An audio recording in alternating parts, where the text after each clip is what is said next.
Olá pessoal, tudo bem? Nós vamos começar aqui um curso de Direito Administrativo e nesse primeiro bloco de aulas nós vamos falar de conceitos fundamentais dessa disciplina tão rica, tão complexa e abrangente do direito público. Para começar o estudo dessa matéria, é bastante relevante que nós resgatemos o significado do conceito de direito administrativo. Afinal, o que significa direito administrativo?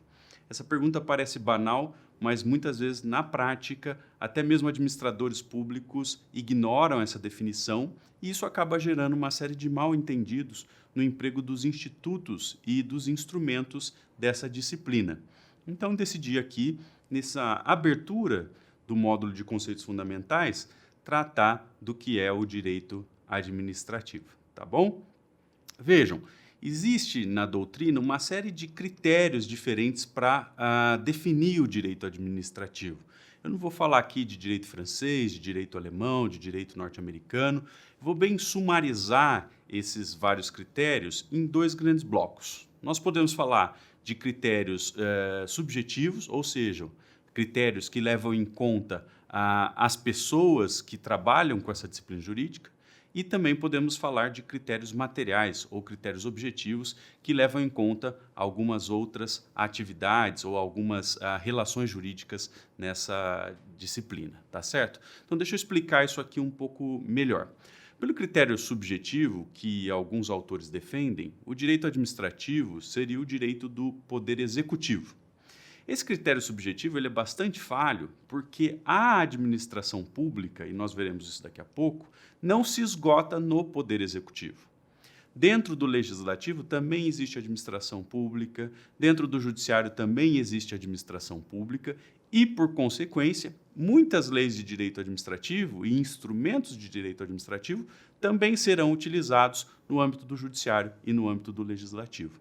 Então, afirmar que o direito administrativo é o direito do Poder Executivo é, na verdade, incorreto. É, na verdade, incorreto porque o direito administrativo se espalha pelos vários poderes dentro da nossa Federação Brasileira, tá certo? Então, esse critério subjetivo puro, ele não nos ajuda a dar uma definição boa do direito administrativo. Além disso, nós encontramos na doutrina alguns critérios materiais. Então, aí para exemplificar alguns deles, eu selecionei três. O primeiro é o critério de serviço público, que toma o direito administrativo como o direito do serviço público. Essa definição ela é bastante problemática porque a expressão serviço público ela tem inúmeras definições que são ora mais abrangentes, ora mais limitadas, mais restritas. Numa concepção bastante ampla, serviço público poderia ser designado como toda atividade que o Estado desempenha. No entanto, a definição mais comum de serviço público hoje é bastante limitada, né? O serviço público hoje é visto como atividade prestativa de geração de comodidades para os cidadãos. Então vejam, como o conceito que nós usamos de serviço público hoje é mais limitado, não dá para afirmar que o direito administrativo se esgota no serviço público, tá bom? Então o direito administrativo não é apenas o direito do serviço público, ele é muito mais que isso. Outra coisa, há alguns autores que definem o direito administrativo como o direito que pauta a relação do Estado com o cidadão, do Estado com o cidadão. Agora vejam que também aí nós temos um problema, porque na prática há vários outros ramos do direito público que trabalham essa relação do Estado com o cidadão. O direito tributário também cuida dessa relação, não é mesmo? Então, nós temos várias outras áreas, direito ambiental, direito urbanístico, são várias áreas do direito público que cuidam da relação do Estado com o cidadão. Então, não dá para dizer que direito administrativo seja isso. E há, por fim, alguns autores que definem o direito administrativo por uma técnica residual. O direito administrativo trataria de tudo aquilo que não fosse objeto de direitos específicos que cuidam das atividades jurisdicionais e das atividades legislativas, né? E das atividades legislativas, perdão. Então, o direito administrativo seria um direito residual, tá bom? Mas isso também é bastante problemático, essa definição, ela não deixa claro qual é o objeto específico desse direito. Então, vamos tentar aqui dar uma definição atual dessa disciplina para começar o nosso curso, não é mesmo? Eu, particularmente, entendo que o direito administrativo pode ser definido por um critério híbrido. E, de acordo com esse critério híbrido, nós temos o direito administrativo como direito da administração pública. Então, o direito administrativo é o direito da administração pública. Isso nos faz perquirir o que significa administração pública. E para essa expressãozinha, nós temos, na verdade, dois tipos de significado. A administração pública em sentido material, ou objetivo, ou funcional, na verdade indica um conjunto de atividades atividades que variam no tempo e no espaço, tá certo? Então, na verdade, a administração pública no Brasil não é idêntica necessariamente à administração pública na Itália, à administração pública na França ou nos Estados Unidos. Esse conjunto de atividades que nós vamos ver o que inclui daqui a pouquinho, ele varia no tempo e no espaço, pode ser mais ou menos amplo, tá certo?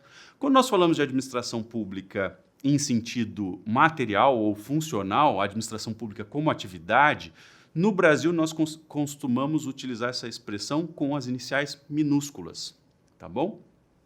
Além disso, um segundo significado de administração pública, e aí eu estou falando de administração pública com iniciais maiúsculas, tá certo? Administração pública com iniciais maiúsculas significa o conjunto de entidades e órgãos estatais que exercem a administração pública em sentido material. Ou seja, o conjunto de órgãos e entidades que desempenham funções administrativas. Tá bom? Então, vamos aprofundar um pouquinho essas definições. Em primeiro lugar, a administração pública tem um sentido material, como eu disse para vocês. Tá certo?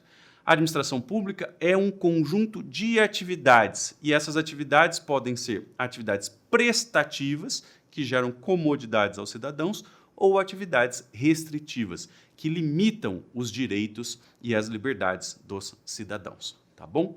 Basicamente, essa atividade de administração pública, ela condensa, ela concentra, engloba dois grandes objetivos. Em primeiro lugar, a administração pública se volta, não é, ao atendimento das necessidades concretas da sociedade governada, conforme políticas públicas legitimadas democraticamente. Então, vejam, a administração pública, em primeiro lugar, é um conjunto de atividades destinadas a satisfazer a sociedade à luz de políticas públicas que a sociedade, por meio dos seus representantes, cria. Tá bom?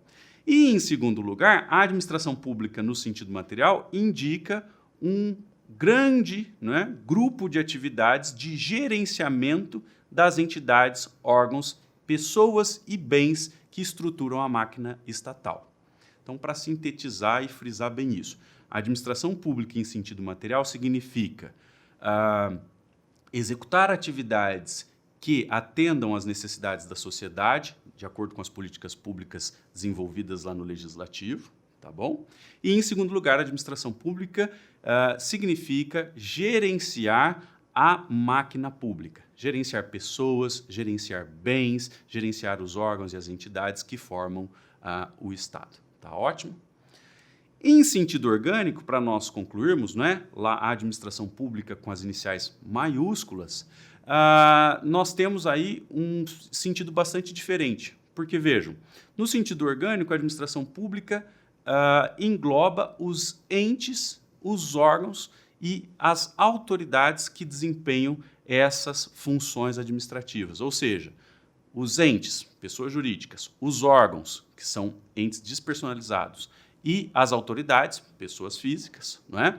Que desempenham a administração pública em sentido material, as funções administrativas de atendimento de necessidades e de gerenciamento da máquina pública. Tá bom? Então, num sentido orgânico, nós estamos falando de administração pública como conjunto de pessoas jurídicas e físicas estatais, não é? Ou melhor, pessoas jurídicas estatais e pessoas físicas, agentes públicos, que zelam pelo funcionamento e que desenvolvem as atividades administrativas. Isso significa que o conceito de administração pública não se confunde com o conceito de executivo, como eu já falei aqui. O conceito de administração pública é diferente do conceito de executivo. A administração pública, como sujeito, ela pode, muitas vezes, ser desempenhada, não é? Pode ser incorporada pelo legislativo e também pelo judiciário. Então, de novo, o judiciário pode ser administração pública? Sim.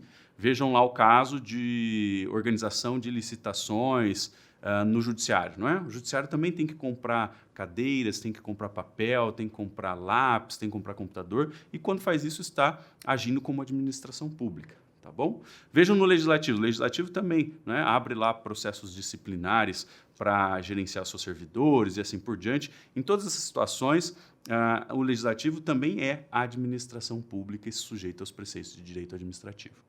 Vejam, para concluir, é importante lembrar que nós temos vários particulares que desempenham funções administrativas, que exercem as atividades que formam a administração pública. No entanto, esses particulares, eles não são parte da administração pública em sentido orgânico, tá certo? Muitas vezes os particulares são designados como colaboradores da administração pública, são designados como delegatários de funções administrativas, mas eles não estão incluídos propriamente no conceito de administração pública em sentido orgânico, tá certo? Então, com isso, nós fechamos essa primeira aula introdutória para dar uma definição básica de direito administrativo, como direito da administração pública, e para quem quiser se aprofundar, eu deixei algumas indicações de obras, né, que tratam dessa definição nesse último slide.